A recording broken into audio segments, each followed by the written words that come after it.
நீங்கள் மாதம் சம்பளம் வாங்குறீங்களா? நான் ஏற்கனவே நிறைய பதில் சொல்லியிருக்கேன். முதல் செலவாக பண்ணுங்கள், கல்லுப்பு போய் வாங்கிட்டு வாங்க கடையில். அதுவும் வெள்ளிக்கிழமையாக வாங்க, ரொம்ப சுபிட்சம். வாங்கி உங்கள் கையால் வாங்கி வீட்டில் எடுத்துன்னு வைங்க. நியாயமாக பூஜை ரூமில் பூஜைக்கக்கூடிய ஒரு பொருள் வந்து கல்லுப்பு. சமையலறையும் ஒரு பூஜையை பலமுறை சொல்லியிருக்கேன். நீங்கள் மண்பாடத்தில் வைக்கணும், இல்லைன்னா பீங்கான். இந்த 2 தான் கல்லுப்பு வைக்கிறதுக்கான முதல் விஷயம்.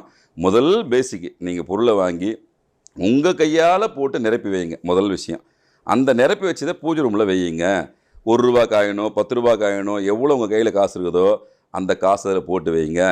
ஃபஸ்ட்டு ஸ்டெப்பு உங்களுக்கு நல்ல சக்தி உள்ளே வரத்துக்கு, கெட்ட சக்தி வெளியே போகிறதுக்கு உங்கள் கையால் வெள்ளிக்கிழமை போயிட்டு உப்பு வாங்கினது வையுங்க. முதல் விஷயம். அதுக்கப்புறம் 2வது, நீர்நிலை சம்மந்தப்பட்ட இடம்னா இப்போ பாத்ரூம் இருக்குன்னு வச்சுக்கோங்களேன். சின்ன இடமா இருந்தாலும் பரவாயில்ல, உங்கள் கைக்கு எட்டாத தூரத்தில் ஒரு சின்ன கப்பில் ஒரு கண்ணாடி கோலையில் விட வச்சிடலாம்.